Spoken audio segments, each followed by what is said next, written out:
do you think, Professor, that this resignation of Secretary Babe Singson as commissioner from the ICI would trigger even more resignations, would trigger instability? And at this point, what can the ICI do to restore the public's trust in them? I mean, you did mention already, they gave in to that demand for live streaming, for transparency, but at the same time, they're granting executive sessions, so we don't really get to see what's happening in these hearings.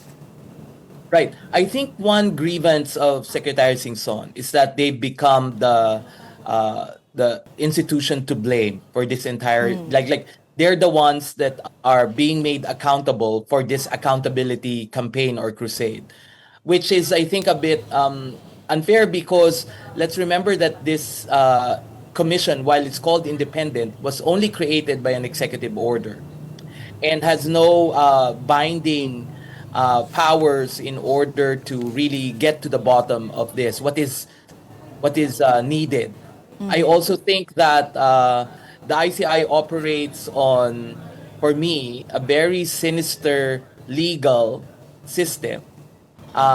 If you notice, Secretary Singson even made the idea that came up with the idea that in countries like Singapore and Hong Kong, there's only one body that investigates everything, that even that is where you file the cases, that is where they render judgment, instead of being these scattered institutions like what we have, right? We have COA, we have Ombudsman, we have Sandigan Bayan, we have the Supreme Court, and the rest. So that's one thing. The second is, I think, the idea of the ICI being blamed, as I said, being a bit unfair, because it was only given incomplete powers. And this is why I think what should have been done, and this is the shoulda, woulda, coulda part, is Congress should have passed a binding law. If both the House and the Senate and the majorities within these two chambers of our legislature